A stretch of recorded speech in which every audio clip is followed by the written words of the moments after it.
Ce serait l'incarnation de la corruption et l'une des utilisations les plus scandaleuses de la fonction. Ces mots, ce sont ceux des nombreux opposants au Trump Coin, la dernière crypto-monnaie lancée par le président des États-Unis. Derrière donc des soupçons d'enrichissement personnel mais aussi de corruption. Alors que peut-il en tirer exactement? Quels peuvent être les risques pour la démocratie américaine? Alors spoiler, ce n'est pas la seule crypto-monnaie qui permet à Trump et son entourage de gagner beaucoup d'argent. Salut, c'est Hugo, j'espère que vous allez bien, c'est donc le sujet à la une de ces actualités du jour et je serai au passage en voix off sans la caméra cette semaine. Alors de quoi parle-t-on ici? Eh bien le président américain a lancé peu de temps avant son arrivée au pouvoir une crypto-monnaie, donc une monnaie numérique, appelée tout simplement Trump Coin. Et oui, après tout, pourquoi se prendre la tête sur le nom de cette crypto-monnaie? Et comme toute crypto-monnaie, sa valeur, elle fluctue donc au fil du temps. Je vous résume la chose très simplement, mais plus la demande est élevée par rapport à l'offre, plus son prix va augmenter et inversement. Alors dans le cas où Donald Trump détient une partie de ces crypto-monnaies, il a donc tout intérêt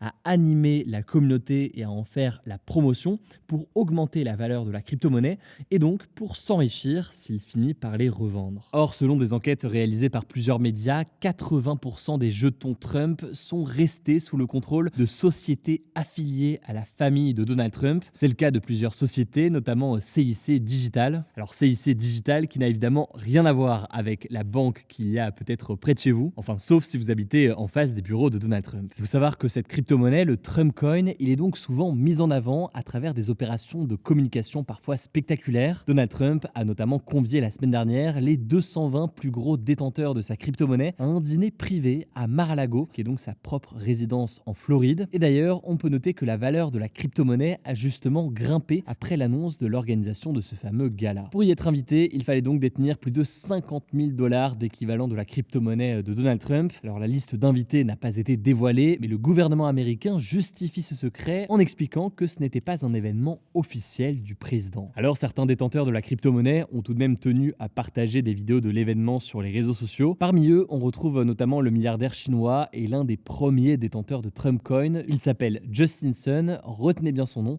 on va en reparler dans un instant. Alors, devant le lancement de cette crypto-monnaie il y a quelques mois et désormais ce dîner, de nombreux élus du Parti démocrate, donc le camp de Joe Biden, ils voient très clairement un mélange entre intérêt privé du milliardaire et public du président. Ils l'accusent concrètement d'utiliser son statut de président des États-Unis pour attirer des investisseurs, pour augmenter la valeur de sa crypto-monnaie et donc, in fine, pour s'enrichir personnellement. Alors, si vous suivez nos formats, on en a déjà parlé, mais Donald Trump est souvent considéré comme un président pro-crypto. Une position donc en faveur des crypto-monnaies ces derniers mois qui est pourtant surprenante quand on sait qu'en 2021, il qualifiait les crypto-monnaies d'arnaque. Mais depuis son arrivée au pouvoir, il a notamment mis en place de nombreuses mesures pour les mettre en avant, pour dynamiser l'économie des crypto-monnaies. Un revirement que beaucoup expliquent par le soutien de nombreuses personnalités pro-crypto qui ont financé sa campagne, mais aussi par un potentiel donc enrichissement personnel, notamment via cette crypto-monnaie. Et sur cette question de conflit d'intérêts que j'évoquais à l'instant, c'est le moment de reparler de Justin Sun. Comme je vous le disais, c'est l'un des plus grands détenteurs de Trump Coin. Il aurait déjà investi plus de 45 millions de dollars dans cette crypto-monnaie. Justin Sun, il est notamment connu pour avoir sa propre plateforme d'échange de crypto-monnaies, une plateforme soupçonnée par les Américains d'être utilisée parfois par des groupes terroristes pour transférer de l'argent de façon relativement discrète et rapide, d'où donc une enquête qui avait été ouverte par le gendarme de la bourse américaine. Le truc, c'est que cette enquête, elle a justement été mise en pause à la demande de Donald Trump peu après son arrivée au pouvoir, ce qui a évidemment alimenté des soupçons de favoritisme et de corruption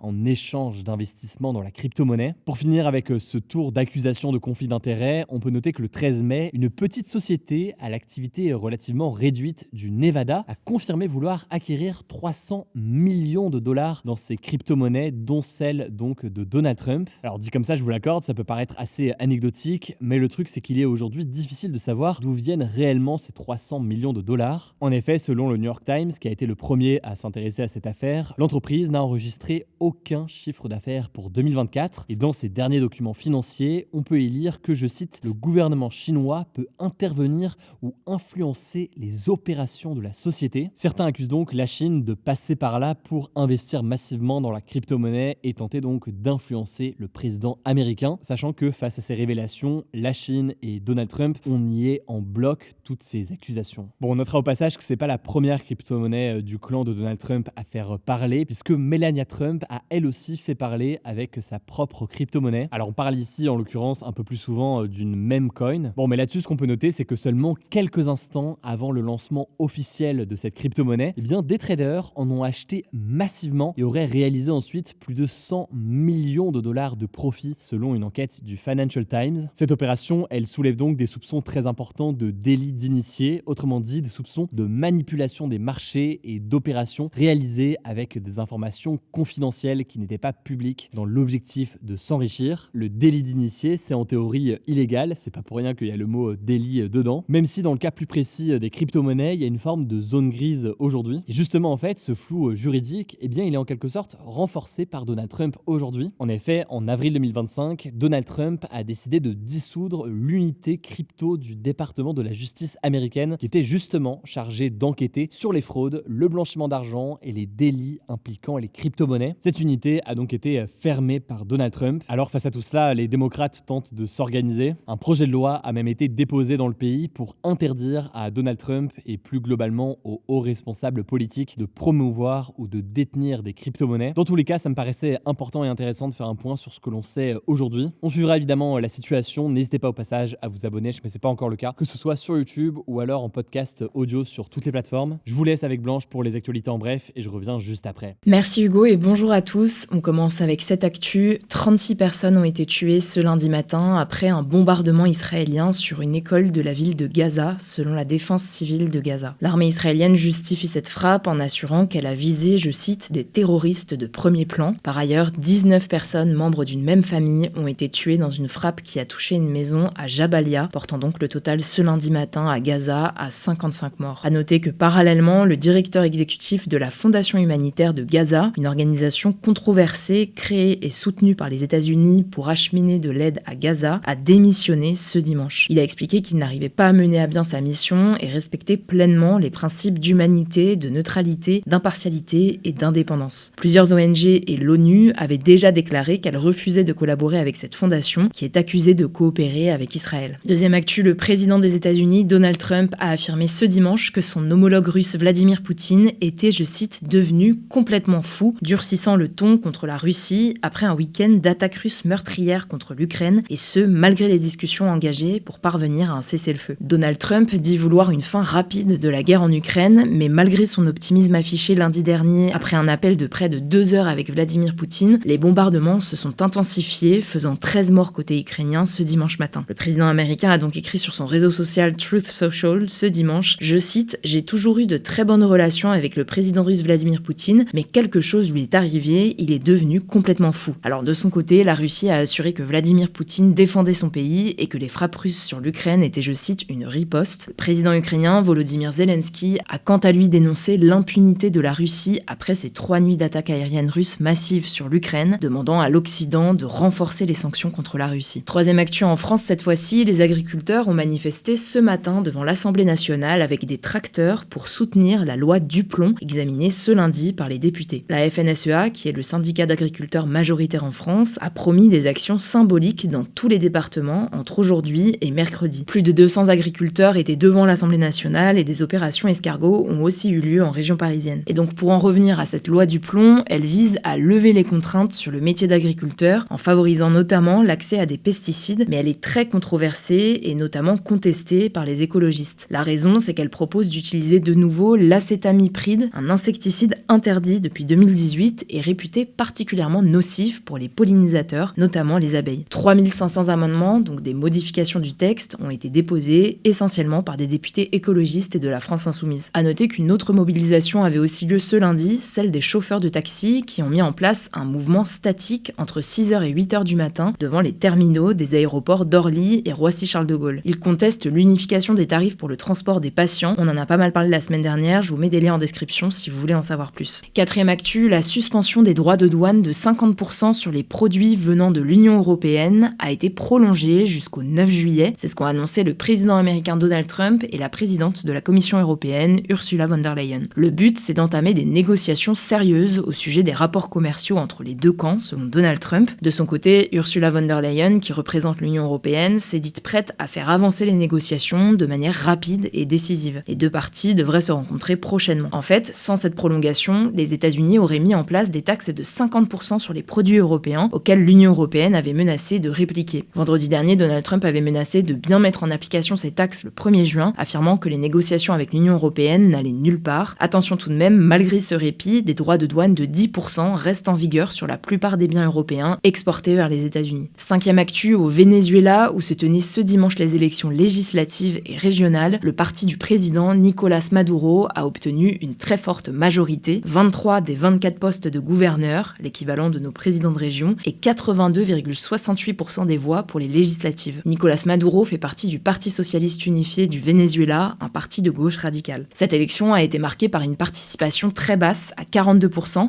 et surtout un boycott de l'opposition, donc une coalition de partis de divers bords, de la gauche jusqu'à l'extrême droite. À la dernière présidentielle en juillet 2024, l'opposition avait affirmé que le vote avait été sujet à des fraudes et le principal concurrent de Nicolás Maduro, Edmundo González Urrutia, avait revendiqué sa victoire avant de s'exiler en Espagne. Les élections de dimanche ont aussi été marquées par 70 arrestations, dont celle de l'opposant politique Juan Pablo Guanipa, qui a été accusé d'appartenir à, je cite, un réseau terroriste cherchant à saboter les élections. Et on termine avec cette actu, la métatine, une substance présente dans certaines cigarettes électroniques, serait jusqu'à 3 fois plus addictive que la nicotine, selon le Comité national contre le tabagisme. La cigarette électronique, elle est souvent présentée comme une bonne alternative à la cigarette classique, notamment pour arrêter de fumer. Mais pour le CNCT, la méthanine pourrait être une substance tout aussi dangereuse, voire plus dangereuse que le tabac pour les poumons. D'autant plus qu'elle est très nouvelle et ses effets sont encore peu étudiés. L'association a d'ailleurs annoncé porter plainte contre un fabricant de cigarettes électroniques, Aroma King. Il est accusé d'avoir trompé le consommateur en vendant des produits sans tabac et sans nicotine, mais à base de métatine, en les présentant comme des alternatives plus saines, ce qui ne serait donc pas le cas. En parallèle, le CNCT a appelé à une meilleure réglementation de cette substance et à celle similaire à la nicotine. Merci beaucoup Blanche pour ces actualités en bref. Voilà donc pour les actualités aujourd'hui. Puisque je serai en voix off cette semaine pour suivre ce format, ça se passe aussi directement en podcast sur Spotify, Apple Podcast, Deezer. N'hésitez pas à vous abonner si ce n'est pas encore le cas. Prenez soin de vous, prenez soin de nos proches et on se dit à très vite.